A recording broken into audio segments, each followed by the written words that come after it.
ओम शांति। बचपन से ही एक धार्मिक परिवार में जन्म होने के कारण धर्म में, भक्ति में, साधु संतों में, सब में बहुत आस्था थी और आस्था के साथ साथ डर भी एक था। ऐसा बताया गया था, ऐसे लोगों ने, पंडितों ने, संतों ने, बड़ों ने बताया कि भाई गलत काम करेंगे तो जानवर बनेंगे, 84 जन्मों में भटकना पड़ेगा। तो ये सब डर के कारण बहुत एक फियर था। जैसे कि मैं कहीं जा रहा हूँ रास्ते में और मंदिर है और हम कुछ सोचते हुए जा रहे हैं, मंदिर को सिर नहीं झुकाया, नमस्ते नहीं किया और आगे जाकर के मुझे याद आया तो अरे मंदिर में तुमने सिर नहीं झुकाया। फिर मैं लौट करके आता था और लौट के करके मंदिर में सिर झुका करके और नमस्ते करके और फिर मैं जाया करता था। इस तरह की भावना थी।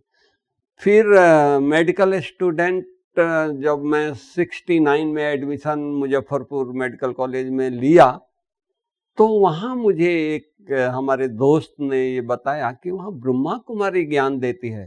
तो मेरे को तो पहले बहुत खराब लगा। क्यों कि आज तक हमने कोई बहनों को ज्ञान देते नहीं सुना है, कोई संत बहने हुई है नहीं देखा है। तो हमको उस भाई को थोड़ी नाराजगी पेश किया, फिर भी उसने बहुत ये किया। तो हम दूसरे दिन गए। मैं शाम के टाइम था, मुझे इतना अच्छा लगा, वहाँ योग चल रहा था, वाइब्रेशन वहाँ का इतना अच्छा था। लेकिन हमारे साथ हॉस्टल के कम से कम 100-150 स्टूडेंट थे कि भाई लड़कियां गीता का ज्ञान दे रही है। तो उस ख्याल से लोग गए थे। तो वहाँ अंदर में जो मेडिटेशन कर रहे थे वो देख करके डरे कि भाई ये इतने स्टूडेंट आए हैं, आज कुछ करेंगे। फिर एक भाई उठ करके आया, बोला कि आप लोग यहाँ किस लिए आए हैं, क्यों आए हैं? तो फिर मैं बोला कि यहाँ क्या होता है, जानने के लिए आए हैं। तो उसने कहा कि मेडिटेशन सिखाया जाता है और ईश्वरीय ज्ञान दिया जाता है। हम बोले कि ईश्वरीय ज्ञान क्या होता है, मेडिटेशन क्या होता है? तो उसने कहा कि खड़े खड़े बात करने से स्पष्ट नहीं होगा, ये 7 डेज का कोर्स होता है। फिर मैंने पूछा कि क्या फी है 7 डेज का कोर्स का? तो उन्होंने कहा कि कोई फी नहीं है, फ्री है, मैं टाइम देता हूँ, कल से आप आइए। मैं दूसरे दिन, उन्होंने टाइम दिया, उस अनुसार से मैं गया और मुझे फर्स्ट दिन का जो लेसन दिया गया कि आप आत्मा हो, शरीर नहीं हो, मुझे बहुत अच्छा लगा। दूसरे दिन का लेसन दिया गया कि नहीं, परमात्मा निराकार शिव बाबा ही हैं, कोई साधु संत नहीं है, कोई और देवताएं नहीं है, एक परमात्मा है तो परम पिता परमात्मा शिव ही है। मुझे बहुत अच्छा लगा क्योंकि हम शिव शंकर में अंतर, बहन ने कहा कि शिव शंकर में अंतर है। मनुष्य 84 लाख योनियों में भ्रमण नहीं करता है, 84 जन्म लेता है। ये आंख खोलने वाली, चौंकाने वाली बात थी जो कभी हमने सुना नहीं। इतने गुरुओं के नजदीक रहे, इतने संतों के नजदीक रहे, पंडितों के नजदीक रहे, किसी ने बताया नहीं। हम खुद भी रामायण गीता आदि रोज, गीता मेडिकल कॉलेज के स्टूडेंट होने के बावजूद भी हॉस्टल में रोज गीता पढ़ते थे और गीता पढ़ करके ही कुछ हम करते थे। तो ये आस्था थी। जब ये बातें सब क्लियर हुई कि मनुष्य 84 लाख योनियों में भ्रमण नहीं करता है, परमात्मा सर्वव्यापी नहीं है, शिव शंकर में महान अंतर है, तो ये सारी बातें सुन करके मन में आया कि नहीं, ये सचमुच परमात्मा आए हुए हैं और ये परमात्मा का ज्ञान है। तो जैसे जैसे 7 डेज का कोर्स किया, बुद्धि में क्लियर ज्ञान बैठता गया और जब मेडिटेशन किया, शुरू किया, तो मुझे बहुत अच्छा अनुभूति हुई। जैसे शिव बाबा की परमात्मा निराकार हैं, वो लाइट एक सेकंड के लिए ही नहीं, उसकी महसूसता होती रही। सारे दिन में पढ़ाई लिखाई में, कॉलेज में इतना और फ्रेश होते थे, इतना फ्रेश रहते थे। आज भी वो दिन मुझे याद आता है कि मेडिटेशन से कितनी फ्रेशनेस आती है, बुद्धि एकाग्र होती है। तो ये सारी बातें जान करके हमने कंट्रास्ट भी करते रहे। भक्ति में हमने क्या सीखा है, साधु संतों से क्या सीखा है, अपने रामायण और गीता से हमने क्या अनुभव किया और यहाँ क्या सिखाया जा रहा है, बहुत डिफरेंट और प्रैक्टिकल। जब ये अच्छा लगा तो हम बोला कि नहीं, ये भगवान का ज्ञान है, शिव बाबा आया हुआ है, ये सच बोल रहे हैं। तो धीरे धीरे हम संस्था से जुड़ते गए और डेली ईश्वरीय महावाक्य, जिसको मुरली कहते हैं, इवन मेडिकल कॉलेज में मेडिकल के एग्जाम है, लेकिन हम मेडिटेशन आश्रम पर आकर के मेडिटेशन करके एग्जाम देने के लिए जाते थे। इतनी हमारी श्रद्धा भावना बैठ गई ईश्वरीय ज्ञान में।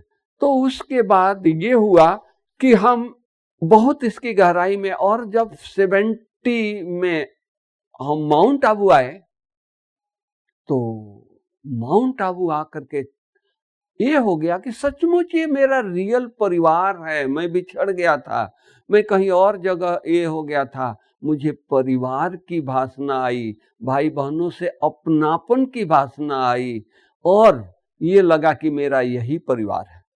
मैं अपने मदर फादर को लेटर लिख दिया, फोन करके बता दिया कि देखो भाई, आप लोग पढ़ाते हो, डॉक्टरी कराते हो, इसका मतलब ये नहीं है कि हम डॉक्टरी करके और कमाएंगे और आप लोगों को ये करेंगे। तो आप लोग सोच लीजिए, पढ़ाना है तो पढ़ाइए। उन्होंने, फादर ने कहा कि देखो, हमारा धर्म है पढ़ाना, आप पढ़ करके क्या करेंगे उससे मुझे कोई लेनी देनी नहीं है, लेकिन आप अच्छी तरह से पढ़ाई करिए और मेडिकल का आप एग्जाम दे करके अच्छी तरह से डिग्री लेकर के आप कुछ भी करिए। सोशल सेवा करनी है, जो भी सेवा करनी है, जहाँ भी रहना है, कोई उसमें मुझे कोई इतराज नहीं है। तो उधर से भी परिवार की तरफ से हमको ग्रीन सिग्नल मिला, और इधर हम इतनी सेवा में इस ईश्वरीय परिवार से जुड़ गए, बाबा से जुड़ गए, कि इतना अच्छा लगा कि वो सारी चीजें अपने जीवन में धारण करना शुरू कर लिया। खान पान की बातें पहले शुरू में दिक्कत हुई प्रैक्टिकल, क्योंकि हॉस्टल में रहते थे, होटल का खाना खाते थे, तो मेडिटेशन इतना क्लियर बुद्धि नहीं था, इतना बुद्धि परमात्मा से नहीं जुड़ पाता था। बाबा की, परमात्मा की मदद होती थी। ये सब करने के बाद भी योग लगता था, थोड़े देर के लिए अनुभूति होती थी, लेकिन कांस्टेंट एक लाइफ, एक तरह एक रस स्थिति हो, वो नहीं होता था। लेकिन खुशी थी, थोड़ी सी प्राप्ति होती थी तो खुशी रहती थी।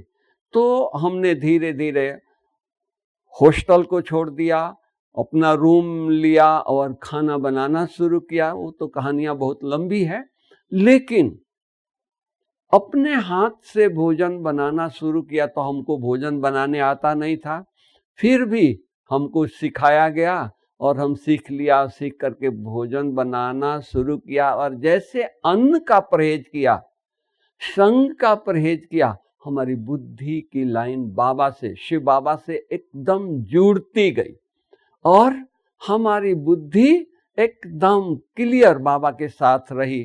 तो बहुत सारी अनुभूतियां होने लगी। ऐसे लगा कि शिव बाबा मुझे हर कर्म में, एग्जाम में, हर चीज में मुझे मदद कर रहा है। कहीं कुछ गलत होने वाला है, वहां मुझे इशारा मिलता था, वहां मुझे गाइड बाबा करते थे, नहीं ये काम, टचिंग होती थी, ये काम नहीं करना है। तो ये सब बातों को देख करके शिव बाबा में बुद्धि, अटूट श्रद्धा कहिए, बुद्धि कहिए, लगन कहिए, बढ़ती गई। और बढ़ते बढ़ते मैं अपने एग्जाम भी बहुत अच्छा, मेडिकल का 4 ईयर का कोर्स भी किया, एग्जाम भी बहुत अच्छा दिया, और डिग्री ले करके, एग्जाम दे करके सीधी माउंट आबू आ गया। और माउंट आबू में जो अनुभूति हुई, मैं किन शब्दों में कैसे बताऊं। बस यही हुआ कि जीवन अगर कहीं लगाना है, कोई सेवा करनी है तो ईश्वरीय सेवा करनी है। बाकी ये जीवन किसी और के लिए नहीं है, किसी और काम के लिए नहीं है। एकदम डिसाइड कर लिया, माँ बाप को भी कन्विंस कर दिया, उन्होंने भी प्यार से छुट्टी दे दिया और हम ईश्वरीय सेवा में लग गए। 72 से माउंट आबू में आ गए और 72 से रहने लगे। जब मैं माउंट आबू में आया था तो इतना छोटा सा फर्स्ट एड बॉक्स था, लेकिन उमंग था और कई सेवाएं यज्ञ की करता था और शाम को सुबह को लोगों को दवाई भी देता था, प्रैक्टिस भी करता था। धीरे धीरे बाबा को याद में मुझे एक नशा चढ़ गया।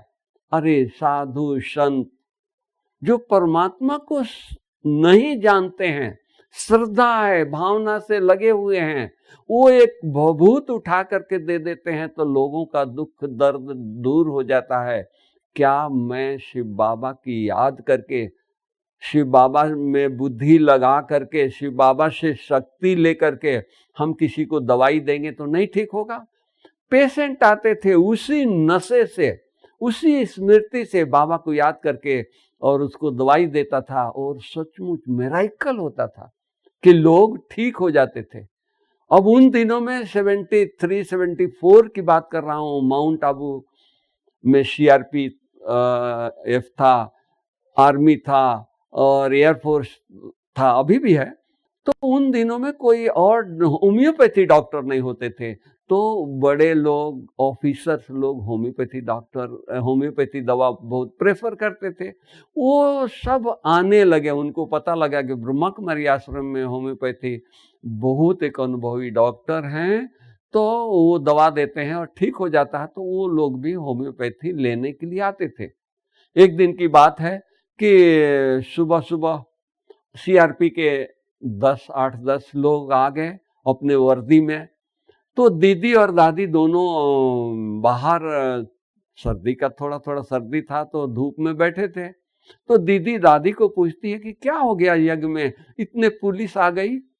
तो दादी जी ने कहा दीदी को कि दीदी वो बनारसी है, वो होम्योपैथी डॉक्टर है और उसकी दवाई बहुत अच्छी लगती है लोगों को, तो ये दवाई लेने आए हैं, कुछ और काम से नहीं आए हैं। तो दीदी बहुत खुश हुई और मुझे बुलाया और दीदी ने कहा कि नहीं, तुम और यज्ञ की सेवाएं छोड़ो और ये सेवा अच्छी तरह से करो। तो से हम अपनी होम्योपैथी दवाई की देना, दवाई को और स्टडी करना और उसमें रुचि लगा करके लोगों को ये करना। तो यहाँ तक पहले तो बहुत छोटा सा आश्रम था, तो बाबा से भाई बहनें मिलते थे, किसी को कोई तकलीफ होती थी तो बाबा को समाचार सुनाते थे, बाबा मुझे ये तकलीफ है।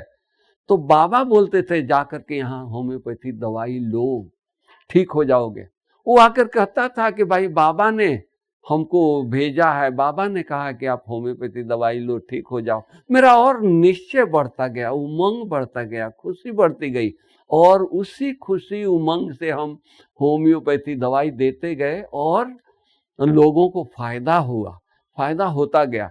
इससे नामाचार हो गई और ये हुआ कि इंटरनेशनल हेडक्वार्टर माउंट आबू है, तो देश विदेश के भाई बहने, जर्मन से हम दवाई मंगाते थे, जर्मन के भाई बहने आकर के यहाँ से होम्योपैथी दवाई लेके जाते थे। वंडर। तो ये इस तरह की करामात, इस तरह की कई एविडेंस हैं जो हमारे जीवन को बहुत आगे बढ़ाया और वही एविडेंस आज तक, वही उमंग उत्साह, वही लगन आज तक चला रहा है। आज तक हम उसी उमंग उत्साह से, भल शरीर की आयु कितनी भी बड़ी हो गई, लेकिन लोग कहते हैं कि आप थकते नहीं हो। आज अहमदाबाद में या बॉम्बे में इतने बड़े बड़े डॉक्टरों से संपर्क हो गया है, पहचान हो गई है, फ्रेंडशिप हो गई है। ये सब बातें देख करके, सुन करके लगता है कि नहीं, ये तो परमात्मा का ही कमाल है, मेरी कमाल कुछ नहीं है, मेरा कुछ ये नहीं है, ये बाबा की कमाल है। तो इस तरह से बाबा में, शिव बाबा में हमारी भावना और अटूट बढ़ती गई और आज वो दिन है, आज इस बात को 50 साल होने जा रहा है, 50 साल के लगभग। तो वो कितना भी कोई सेवा क्यों न हो, कभी थकावट की कोई नाम निशान नहीं होती है। उमंग उत्साह इतना रहता है। डॉक्टर लोग देखते हैं, सुबह देखा तो आपके चेहरा ऐसे ही देखा, शाम को मिलने आए हो तो अभी भी आप ऐसे ही हो। आप क्या करते हो, क्या खाते हो, क्या सीक्रेट है? तो हम बोलते हैं कि एक परमात्मा की याद, यही सीक्रेट है। हर कर्म में, हर सेवा में कैसे हम परमात्मा को याद करें, वो बाबा ने सिखा दिया, अनुभूति करा दिया। तो कभी थकावट की नाम निशान नहीं होती है। माउंट आबू से अहमदाबाद 4 घंटा लगता है जाने में, और जाकर के सीधी, कभी कभी ऐसा होता है कि टाइम एकदम ये होती है तो सीधा हॉस्पिटल जाते हैं, डॉक्टर के पास पेशेंट लेकर के जाते हैं और उनको ट्रीटमेंट कराने शुरू कर देते हैं। अब आप सोच सकते हैं एक पेशेंट को कितनी, एक डॉक्टर के लिए हम जाते हैं कि न्यूरो फिजिशियन को दिखाएं या सर्जन को दिखाएं या ऑर्थोपेडिक को दिखाएं, वो कितनी बातें, ये ब्लड टेस्ट करा लो, ये एक्सरे कराओ, ये MRI कराओ, ये कराओ, कितने जगह जानी पड़ती है। लेकिन वही उमंग रहता है, अरे ये किसके बच्चे हैं, परमात्मा को उन्होंने जीवन दिया है, उनकी सेवा करने को हमको चांस मिली है, हमारा भाग्य है। भगवान दुनिया का रक्षा करता है, दुनिया समझती है कि हमारी रक्षक, हमारा रक्षा करने वाला ईश्वर है, परमात्मा है, शिव बाबा है। और हमको नशा होती है कि शिव बाबा को जो जीवन दिया है, उनके बच्चों को हमको सेवा का चांस मिला है। मेरा भाग्य कितना ऊंचा है, मैं कितना भाग्यशाली हूं, मैं कितना लक्की हूं। अपने भाग को देख करके मन ही मन इतनी खुशी होती है, मन गदगद रहता है। कभी थकावट, कभी चेहरे पर उदासी आया नहीं होगा। और इस तरह से हम सेवा करते रहते हैं। अनेक प्रकार की, अनेक प्रकार के पेशेंट होते हैं, अनेक प्रकार की सेवाएं होती है। इतना ही नहीं, हम कॉन्फ्रेंस, जब हमारा विंग बना 84 में, विंग 85 में बना, उसके पहले से हमने मेडिकल की सेवा शुरू कर दिया था जगदीश भाई की गाइडेंस से। वो बहुत मदद करते थे और उनके गाइडेंस से सेवा जब शुरू किया तो बड़े बड़े डॉक्टर, माउंट आबू में माइंड बॉडी मेडिसिन कॉन्फ्रेंस किया, मेडिटेशन एज मेडिसिन की कॉन्फ्रेंस किया, बड़े बड़े डॉक्टर आते थे और उन लोगों को इतना अच्छा लगता था कि वो इतने बड़े डॉक्टर सुबह 4 बजे मेडिटेशन के लिए उनको बुलाते थे। वो 4 बजे, वो जिंदगी में कभी उठा नहीं होगा डॉक्टर 4 बजे। अपने प्रैक्टिस लाइफ में, स्टूडेंट लाइफ में उठ के पढ़ते थे, लेकिन जब से वो डॉक्टरी शुरू किया तो 4 बजे उठ करके नहीं पढ़ते, उठते नहीं थे। कारण कि वो रात को देर से सोते थे, रात में कई इमरजेंसी भी आ जाती थी। लेकिन माउंट में आकर के सुबह 4 बजे मेडिटेशन के लिए भाग भाग करके आते हैं और इतना अच्छा अनुभव होता है उनको। कहते हैं कि इतनी शांति, इतनी एक अंदर की खुशी, एक अंदर के सुकून, इतना पैसा कमा लिया, देश विदेश में कॉन्फ्रेंस अटेंड किया, नहीं मिली जो यहाँ ब्रह्मा कुमारी आश्रम में हमको प्राप्त हुई है। तो इस तरह की उनको अनुभव सुनते थे तो खुशी होती थी। ये कौन करता है? हम तो एक साधारण होम्योपैथी डॉक्टर हैं और वो कहाँ बड़े बड़े यूनिवर्सिटी, मेडिकल यूनिवर्सिटी के vice chancellor, head of the department, surgery के हेड ऑफ द डिपार्टमेंट, ऐसे ऐसे लोग, ऐसे ऐसे डॉक्टर जब कन्विंस होते हैं तो बाबा में और अटूट, क्या कहें, आस्था कहें नहीं, विश्वास कहें नहीं, अपनापन बढ़ता गया कि बाबा मेरा है, मैं बाबा कहूं। यही मेरे जीवन का सार है और यही चला रहा है। ओम शांति, ओम शांति, ओम शांति।